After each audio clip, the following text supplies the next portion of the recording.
Hello everybody, Realm Builder Guy here, and welcome back to the channel and a new Crusader Kings 3 Dev Diary update.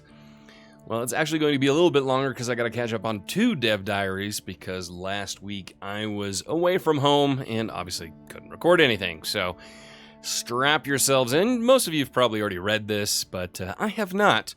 So let's dive in and take a look.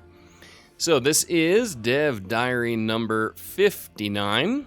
Hello friends, isn't it satisfying when things just work smoothly? If you agree, then this Dev Diary will be right down your alley. I'm one of the jolly UX designers working on CK3, and today I'm very excited to give you a sneak peek of some of the quality of life improvements we have in store for the Azure free patch. Very nice. We wanted to focus on some of the requests you brought up, so we've worked to find organic ways to implement these in the games. Or in the game, actually. It's just one game. While we can't address all at once in a single patch, we still wanted to make some meaningful adjustments that will improve your time spent as medieval rulers, master strategists, and efficient trackers. Keep on reading to understand this last one. Today I'll be covering Raise Men at Arms, game rules presets, and character search presets. Alright, Raise only Men at Arms. I like this. We had already mentioned that you will now be able to start your games with contingent Men at Arms regiments, but these troops have another nifty trick under their sleeves. Now you will be able to raise only Men at Arms, allowing you to subdue your enemies without having to bother your levies. Quite a power move, right? Yeah, it is. I really like this change because, yeah, it also reduces, your raised upkeep costs a little bit. Because levies do cost money once you raise them. They obviously don't cost anything when they're not raised. We know it's dangerous to go adventuring alone, so raising men-at-arms will also raise your knights along with them. This ensures that you have a perfectly capable army to take on different challenges. This is how it works. You'll find a button that allows you to raise only men-at-arms in your military menu, clearly labeled Raise All Men-at-Arms. This button will also be present when selecting rally points. Hopefully this will give you more freedom when planning the perfect military strategy. Now, if I understand that, that basically means you could set different rally points for levies versus men-at-arms. If that's the case, that's really cool because obviously, with your men-at-arms, you will have siege units, and so you can say, okay, our men-at-arms, this is going to be our massive strike force to go specifically targeting the hold and the keep, whereas the levies, which obviously are just masses of people, can kind of slug it out in the open field with others and kind of tie them down while they go around besieging. I like that. Okay, game rule presets. We all have different play styles, and sometimes it's nice to spice things up by changing up the rules a bit. Sometimes we want to ask the Mongols to hold their horses and stay at home by turning off the Mongol invasions. Maybe you want to see if you can withstand yearly visits from your friendly neighbors, the Norse invaders. To allow you to quickly change the rules, now you can save rules thank you so much. Thank you, Paradox and Crusader Kings 3. Saving the game rule presets should have been at launch. I'm sorry, that always should have been there. It was like the first thing a lot of people complained about. And yes, thank you so much. All right. So to create your game rules presets, all you need to do is set the specific combination of rules that you want, and then click the Save button at the top of the window. Doing this will open up a secondary window that lets you name and save your presets. Loading the presets is very straightforward. All you need to do is to select the desired preset from the drop-down menu at the top of the window. Very nice. Character search presets. Now you can save the filters for tracking. So, again, we said tracking at the beginning. I said that Azure Pass will improve your tracking skills, and this is thanks to the introduction of character search presets. Much like game rules presets, the idea is to allow you to save different combinations of search filters into presets that you can easily select. Thank you. Thank you so much. All right, while this feature is very useful to streamline the process of recurrent searches with the same criteria, it still comes with some limitations. We are not able to save the dynamic objects in the filter, Dynasty, House, Custom Faith. That's okay. That's all for today. Perfect. So, this is all about presets. I love the Raised Men-at-Arms. Game rules presets. This is huge. This is huge because I always change the game rules to make it a little bit more historically challenging and pleasing. And this just lets me have it saved and then load it up. And the character search presets, it's a nice thing to have. You know, you're looking for specific things, especially if you kind of want a metagame. I will maybe use this, but maybe not. Maybe I'll have one where I'm looking for certain types of characters. I don't know. I don't really use the character search that often, if I'm perfectly honest. So this one, yeah, it's nice to have. It really doesn't hurt to have it. I'm never going to really use it. Game rules I will use once because I'll only need it once, but it's a huge one for me because I'll never have to do it again. Raising only your men-at-arms, that is a big one. All right, so now let's go to this week, which is today is the 18th of May when I'm recording this, and we've got a new Dev Diary to go over. So now we are at Dev Diary number 60, The Costs of Warfare. All right, I am back with more info about what's coming in the 1.4 Azure patch. Today we're going to cover improvements around warfare. We prepared a few more things in addition to starting Men-at-Arms. Hope you will find them interesting. Declare War Window. In addition to the quality of life improvements we presented last week, or in my case, like 2 minutes ago, we also revisited the War Declaration interface. As you can see, the information has been restructured, and it should be easier now to compare your strength with your target. Yep, you can see very clearly here. One strength versus the next. Estimate if your opponents will have the funds to hire mercenaries. I like that.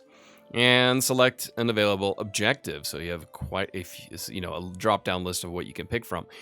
I like this. I like this, especially the very easy way of comparing. Now, I wonder if you hover over it, if it'll then break down where those troops come from. Does it include allies?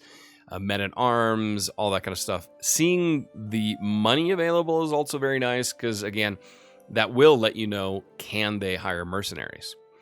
Dynamic mercenary cost. When it comes to mercenaries, we adjusted how their cost is calculated. The price of a company is now affected by a few parameters. The primary title, the size of the realm, the current innovation era. The dynamic price will make it easier for lower tier realms to rely on mercenaries and fight back their bigger neighbors. It will be harder for extremely rich emperors to deny access to mercenaries by hiring all of them for a small sum. After all, why would the Count of Ulster be expected to pay the same price as the Emperor of the Holy Roman Empire? If you're a mercenary captain and you see that your client clearly is rich, you might just increase your prices. Yeah, I can see that. I mean, I kind of did that in the Al-Andalus series where I just had a ton of money and like just mercenary spam. And having that reduced a little bit and it balances out towards a smaller realm, I don't mind that necessarily. I'm not sure. So let me know what you think in the comments below, what you think about dynamic mercenary costs. Here, the Declare a War window, I'm 100% a fan of this. So, and let me know, obviously, what you think. Dynamic Garrison, your upcoming war will have a quite different pace. Ugh.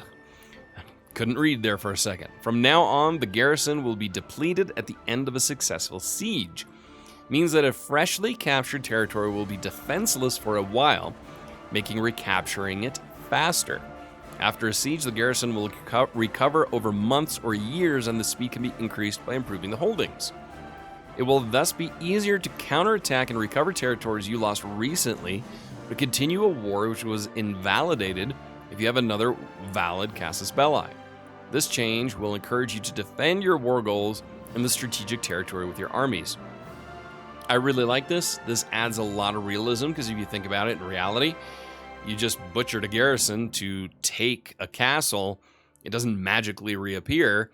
Where do those people come from? Would they come from your army? Well, then your army should be smaller. Does it come from somewhere else in your realm? Well, then that garrison should change. I mean, obviously, this is where something like a pop or manpower, very specific dynamic, especially a pop mechanic, you can kind of work with this. But this is a workaround around a pop mechanic that I actually like. This makes sense, and it does make it a little bit more strategic on how you have to act in war and what targets you do and where you send, what targets you take, not you do, and where you send your armies for what reasons. And you may have to keep a squad. You may have to keep some soldiers back in order to defend something you just took. I like this. I really like this. Factions update. In order to make your life harder when you start conquering the world, we tweaked the logic behind the creation of factions. It should be more threatening now. One of the big changes is their ability to synchronize their declaration. The power they need before pushing their demand is now dynamic and reacts to the state of other factions. If a faction is threatening you, or is already at war with a ruler, it will be easier for another faction to push their demands. I like that, makes sense. It should create more challenging situations, and you might want to concede to some factions to avoid struggling with too many opponents. Yeah, I mean, it makes sense. A leader that's weakened, then other people will take advantage of that and try to pounce on it with their own demands. And that way you have to do a little bit more realm management, even if you are a big realm, and say, okay, this is a major threat that I'm going to have to deal with differently than this weaker threat. That's not too bad. I'm okay with that. In addition to that, characters will be more inclined to join an independence faction if they own enough territories outside of the de jure area of the primary title of their liege. Again, fast conquest will be more challenging, and consolidating your realm will be more important. That's it for today's Dev Diary, but before leaving you, a quick reminder, the PDXCon will be held this weekend, and you can join us on our dedicated Discord server. There will be a lot of nice streams and announcements. Stay tuned for some news about Crusader Kings 3. Have a nice week and see you soon. Yes, I will, of course, be dipping into PDXCon when I'm able to, time difference allowing. So, reviewing this one here, big fan of Declare War window. Dynamic Mercenary costs, I'm a little neutral on. I'd be really curious to see what you guys think. Dynamic Garrison, big fan of this. I think it makes perfect sense. The factions update, I also like because it makes just the blobbing harder. And you really have to be strategic with your realm management and consolidating power before you just keep on going and conquering. Because those who really conquered a lot and fast, historically, were very few and far between. And when they did, the realms often disintegrated upon their death. So it's very hard to keep those in check. And so I like this. So overall, everything I think is a huge improvement with the game. It adds more depth. It adds more strategy. It adds more difficulty to the game, because I hear people say, oh, it's bland and it's easy. I totally vehemently disagree. But this definitely adds more flavor to the game and more dynamic options also for roleplay. I mean, the factions update's great for roleplay, and the war window, I mean, this is just a quality of life thing, but it's a huge thing. It just makes it a lot easier, because currently, you know, you kind of have it all tucked away down here in the bottom with vastly inferior or whatever, and you have to click on it, look on it, or you have to look at it before. I'd be curious if this is a hover over tooltip that kind of breaks it down. If that's the case, this is a huge win for me. So let me know what you think about all these changes down in the comments.